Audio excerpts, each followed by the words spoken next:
ഹൈക്കോടതി ഉത്തരവിന് പിന്നാലെ മന്ത്രി സജി ചെറിയാന്റെ രാജി ആവശ്യപ്പെട്ട് പ്രതിപക്ഷം. രാജിയില്ലെങ്കിൽ പ്രതിഷേധത്തിലേക്ക് കടക്കുമെന്നാണ് പ്രതിപക്ഷത്തിന്റെ മുന്നറിയിപ്പ്. സജി ചെറിയാൻ രാജിവെക്കേണ്ട സാഹചര്യമില്ലെന്നാണ് CPIM പ്രതികരണം. മുൻപത്തേക്കാൾ ഗുരുതരമായ സാഹചര്യമാണ് ഇപ്പോഴത്തേതെന്നാണ് പ്രതിപക്ഷത്തിന്റെ വിലയിരുത്തൽ. ഹൈക്കോടതി വിധി മുഖ്യമന്ത്രിക്കുള്ള വിമർശനമെന്ന് പ്രതിപക്ഷം കുറ്റപ്പെടുത്തുന്നു. സജി ചെറിയാൻ രാജിവെച്ചില്ലെങ്കിൽ പ്രക്ഷോഭം ആരംഭിക്കുമെന്നാണ് UDFന്റെ മുന്നറിയിപ്പ്. സജി ചെറിയാൻ മന്ത്രിസ്ഥാനത്ത് നിന്ന് രാജിവെക്കണം.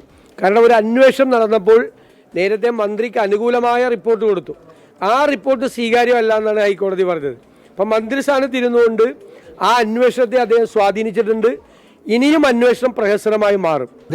അദ്ദേഹം നിയമലംഘനങ്ങളും ഭരണഘടനാ വിരുദ്ധ പ്രവർത്തനങ്ങളും ഇതിനു മുമ്പ് പലതും നടത്തിയിട്ടുണ്ട്.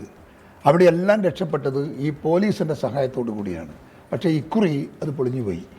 സജി ചെറിയാനെ മന്ത്രിസഭയിൽ നിന്ന് പുറത്താക്കണമെന്ന് BJP ആവശ്യപ്പെട്ടു. ഭരണഘടനയെ അവഹേളിച്ച സജി ചെറിയാനെ മുഖ്യമന്ത്രി അടിയന്തരമായി മന്ത്രിസഭയിൽ നിന്ന് പുറത്താക്കണം. സജി ചെറിയാൻ രാജിവെക്കേണ്ടതില്ലെന്ന നിലപാടാണ് CPIMന്.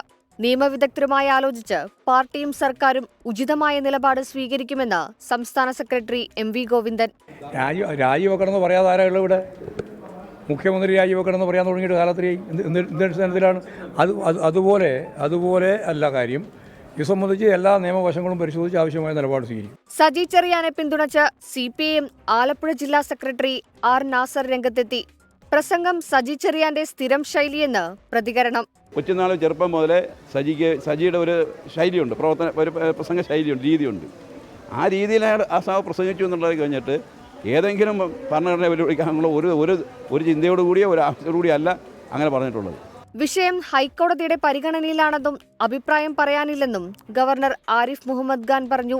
രാജിക്കാര്യം തീരുമാനിക്കേണ്ടത് സർക്കാരും മന്ത്രിയുമാണെന്നും ഗവർണർ വ്യക്തമാക്കി.